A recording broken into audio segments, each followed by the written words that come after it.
मरासी कौम जिहड़ी हुंदी है ना, जुबान की रोटी खाती है, हथ नाल कम शम जिहड़ा ना कुछ नहीं करते, बड़ी नाजुक जी कौम हुंदी है।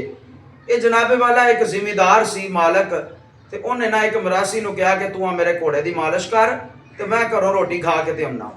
वो मालिश करन ते ला के ते आप रोटी खान चला गया। रोटी शोटी खा के उन्होंने नींदर आ गई, सौ गया। जिस वक्त सारी रात सुता रहा, उधर मरासी जिहड़ा सी उन्हें की करना सी, उन्हें भी घोड़ा उत्थे ही छड्डिया ते वो भी सौ गया। रात नूं जनाब चोर आए, उन्हें घोड़ा खोलिया तो लैके चले गए। जिस वक्त अख खुली ना दिने मरासी दी, तो उन्हें वेख्या कि घोड़ा तो है कोई नहीं, हुण मेरी खैर को नहीं, हुण मैं मारिया गया, बस मालक आके तो मैनू छड्डेगा नहीं। वो दौड़िया घर गया, घरों जाके उन्हें एक खरगोश लैके आया। खरगोश लिया के ना तो गले दे विच रस्सी पा के तो उन्हें किले दे नाल बन दिता ते उन्होंने मालिश करन लग पिया। ते उत्तों आ गया उस जिमीदार, उन्हें आके वेख्या, उन्हें कहा घोड़ा बन के गया साए, खरगोश की मालिश करदा पिया। उन्हें कहा मरासिया वो घोड़ा किते ही?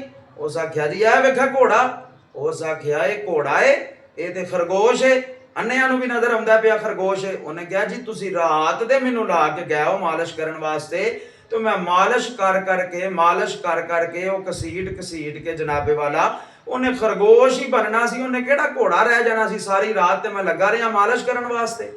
तो वो गल करन दा मकसद ये वे कि साडे जेड़े बाप सन ना, आदम अलैहिस्सलाम, उन्हां दा कद जिहड़ा वो 130 फुट दे लगभग सी।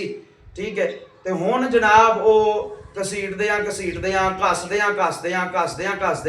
साढ़े कद जिहड़े ने वो वेख लो, बड़ी हद जनाब 5 फुट ते 5.5 फुट ते 6 फुट के करीब जिहड़ा वो रह गए ने। ते एक नौजवान बोलिया तो उन्हें कहा जी ये भी बड़ा कद है। तो मैं क्या नहीं, जन्नत दे विच जिस वक्त असीं जावांगे ना, तो उस वक्त अल्लाह ताला वो कद जिहड़ा साडा 130 फुट कर छड्डेगा। तो उन्हें कहा जी सानू इन्ना ही बड़िया, असां 130 फुट कद की करना है? तो मैं क्या जन्नत दे विच जिस वक्त जावांगे ना, उस वक्त उत्थे एक खजूर जिहड़ी होएगी ना, एक खजूर दरखत नहीं खजूर दा, जिहड़ियां उत्ते खजूरां लगदियां ने, एक दाना जिहड़ा होएगा वो एक दाना जिहड़ा वो 25 फुट दा होएगा। ते 6 फुट दा बंदा अगर 25 फुट दे दाने दे थल्ले आ गया तो फिर की बनेगा?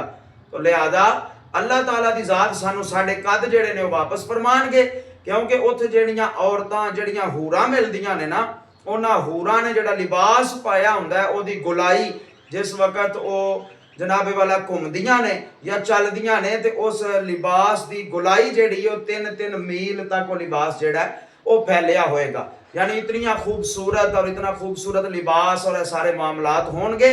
तो इस वास्ते अल्लाह तबारक व तआला दी ज़ाते बाबरकात सानू ओही कद, ओही जसामत और उहदे नालों ज़्यादा ताकत जिहड़ी कदी खत्म होने वाली ताकत नहीं है, वो अल्लाह ताला दी ज़ात सानू जन्नत दे अंदर अता फरमा छड़े।